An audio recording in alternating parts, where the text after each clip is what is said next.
Saudara Duta Besar dari 34 negara Sabtu siang kemarin berkunjung ke beberapa sekolah di Kota Sorong dalam rangka melihat perkembangan kemajuan pendidikan di Kota Sorong, Papua Barat.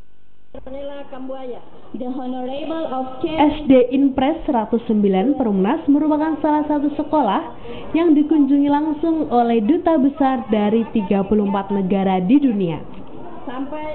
Antusiasme para siswa serta guru ditunjukkan dengan berbagai cara, salah satunya dengan menggelar pameran kerajinan tangan para siswa dan tarian Nusantara yang disuguhkan untuk duta besar dari 34 negara ini. Bahagian yang kami dapat tidak dapat lagi pada kali berikutnya, karena ini momen yang paling bagus untuk kami di hari ini karena semua negara hadir. Dalam kunjungan kali ini, Kementerian Pemberdayaan Perempuan dan Perlindungan Anak memberikan bantuan berupa laptop dan proyektor sekolah.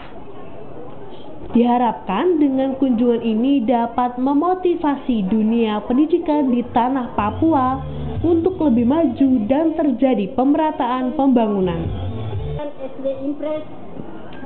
Flora Batlayari, Kompas TV, Sorong, Papua Barat.